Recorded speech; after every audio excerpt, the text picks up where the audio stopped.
അല്ല, ഏറ്റവും തമാശ നിറഞ്ഞ കാര്യം, ഇത് 9 വർഷം മുമ്പ് ഈ ജമാഅത്തെ ഇസ്ലാമിയുമായിട്ട് തന്നെ അല്ലായിരുന്നോ CPM കൂട്ടുകൂടിയിരുന്നത്?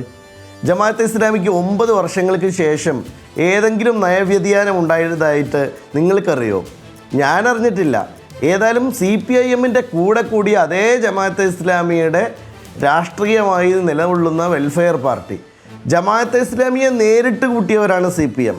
എന്നാൽ ഇപ്പോൾ വെൽഫെയർ പാർട്ടി എന്ന ഒരു പൊളിറ്റിക്കൽ ഓർഗനൈസേഷൻ, അത് ഭരണഘടനാപരമായിട്ട് ഇന്ത്യയിൽ സ്ഥാപിതമായി പ്രവർത്തിക്കാനുള്ള എല്ലാ അവകാശങ്ങളും നേടിയെടുത്തുകൊണ്ട് അവർ പ്രവർത്തന രംഗത്തുള്ള ഒരു സംഘടന UDFന് പിന്തുണ നൽകുമ്പോൾ ഇങ്ങനെയൊക്കെ പറയാമോ? ഇവർ തന്നെയല്ലേ ഈ 9 വർഷം മുമ്പ് നിരന്തരമായി CPIMൻ്റെ പിന്നാലെ ഉണ്ടായിരുന്നത്? ഏതെല്ലാം തിരഞ്ഞെടുപ്പിൽ അവർ ഒരുമിച്ച് ചേർന്നു? എന്തിന്? ഇതൊക്കെ പോട്ടെ, ഈ കഴിഞ്ഞ ലോക്സഭാ തെരഞ്ഞെടുപ്പിൽ നമ്മൾ കണ്ട ഒരു കാഴ്ച എന്താണ്? ജമാഅത്തെ ഇസ്ലാമിയുടെ നേതാക്കളുമായി നേരിട്ട് വേദി പങ്കിട്ടുകൊണ്ട് തമിഴ്നാട്ടിൽ CPIMൻ്റെ സ്ഥാനാർത്ഥിയെ വിജയിപ്പിച്ചത് ജമാഅത്തെ ഇസ്ലാമിയും കൂടി കൂടിയായിട്ട്.